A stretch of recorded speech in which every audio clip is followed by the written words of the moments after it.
আসসালামু আলাইকুম বন্ধুরা, সবাই কেমন আছো? আশা করি সবাই ভালো আছো।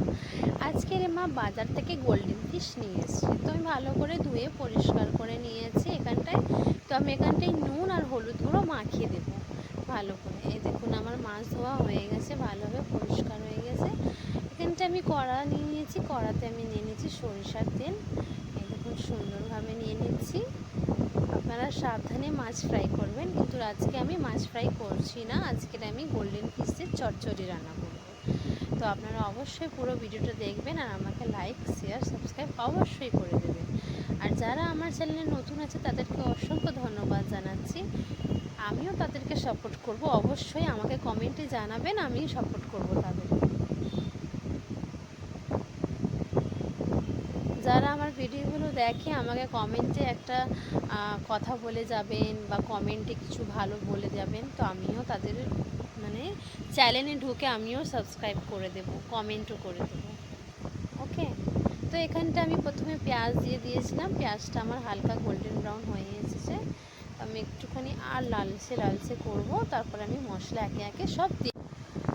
তো আমি এখানটায় মশলা দেওয়া স্টার্ট করে দিয়েছি। জিরে গুঁড়ো দিচ্ছি প্রথমে, তারপরে দিচ্ছি হলুদ গুঁড়ো দিচ্ছি একে একে, তারপরে আমি দিচ্ছি লাল লঙ্কার গুঁড়ো অল্প দিচ্ছি, যেহেতু আমি এখানটায় কাঁচা লঙ্কা দেবো সেই কারণে। আর স্বাদ মতো নুন দিচ্ছি। আর এখানটায় আমি রসুনের পেস্ট দেব। তো আপনারা চাইলে আপনারা আদার পেস্টও দিতে পারেন, যেহেতু আমি আদার পেস্টটা দিলাম না, সে আমাকে রসুনের পেস্টটা দেওয়ার ইচ্ছে ছিল সেই। তো রসুনের পেস্টটা দিয়ে দিলাম, খুবই অল্প অল্পই দিচ্ছি, যেহেতু মানে গরমের সময় তো বেশি ঝাল ঝাল কিছু খাওয়া ভালো না, হালকা একটু খাওয়াই ভালো। তো তারপরে দেখুন আমি এখানে মশলা কষে নিচ্ছি প্রায় 5 মিনিট ধরে। তো আমার এখানটায় মশলা কষা চলছে, আর এখানটায় আমি টমেটো কেটে রেখেছিলাম, যেটা আমি দিয়ে দিচ্ছি। তো আমি বলেছিলাম কাঁচা লঙ্কা দেবো, সেই জন্য আমি দিয়ে দিচ্ছি। তারপরে আমি এখানটায় একটু জল দিয়ে দেবো, তারপরে জল দিয়ে ভালো করে তারপরে আবার নড়াচড়া করে নেবো সুন্দরভাবে।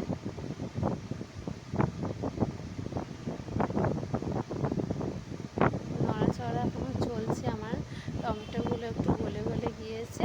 তারপরে আমি এখানটায় যে মাছটা হলুদ আর লঙ্কা গুঁড়ো মাখিয়ে রেখেছিলাম সেটা আমি একে একে দিয়ে দিচ্ছি। এই যে সুন্দরভাবে আমি মাছ রান্না করছি। আশা করি সবাইকে আমার এই রেসিপিটা খুবই ভালো লাগবে। আপনারা অবশ্যই একবার এই রেসিপিটা ট্রাই করে দেখবেন, অপূর্ব লাগবে খেতে। Thank you.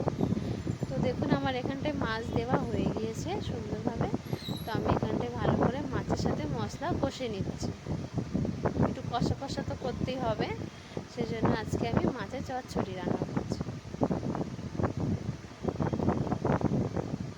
আপনারা একবার বিনা মাছ ফ্রাই করেও একবার তরকারি ঝোল বা অন্য অন্য কিছু আরও কিছু আছে মাছের রেসিপিগুলো করে দেখবেন, সুন্দরই।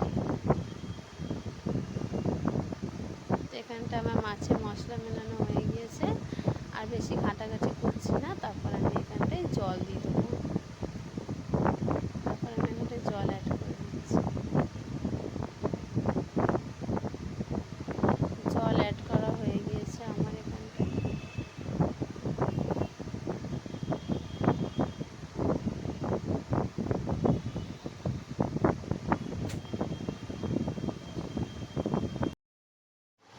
তারপরে আমি এখানটায় ঢাকনা চেপে দিলাম। এবারে একটু ঢাকনা খুলে দেখছি যে আমার কত দূর এগিয়েছে মাছটা রান্না। তো অনেকটাই ফুটছিল, তো টকবক টকবক করে ফুটছে, দেখুন খুব সুন্দরভাবে মাছ রান্না হচ্ছে। তারপরে এখানটায় একটু আরও আমি ঢেকে রেখে দেবো 5 মিনিটের জন্য, 5 থেকে 10 মিনিট। একটা মাছ রান্না করতে গেলে আধ ঘন্টা টাইম লাগে। তারপর এখানে দেখুন অনেকটাই জল শুকিয়ে গিয়েছে। তারপরে মাছগুলো সব তেলের উপরে চলে এসছে ভালো করে।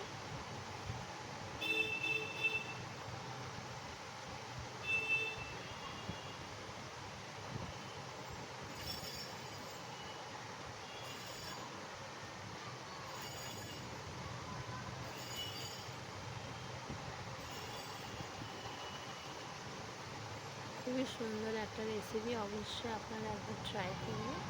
আর এখানটায় আমি ধনে পাতা কুচি করে রেখেছিলাম, সেটা আমি একে একে দিয়ে দিচ্ছি। ধনে পাতা কুচি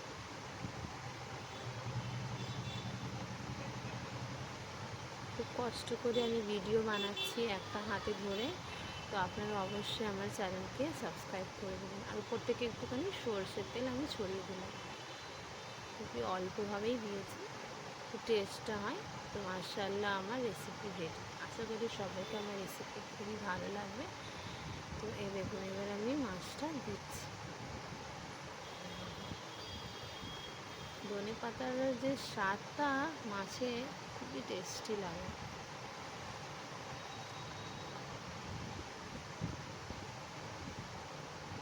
ধনে পাতার সাথে যে স্বাদ মাছ রান্নায় খুবই টেস্টি, দারুণ দারুণ টেস্টি হয়েছিল, দারুণ মজা লেগেছে খেতে আমার। সবাইকে অসংখ্য ধন্যবাদ জানাচ্ছি, আজকের জন্য এইটুকু।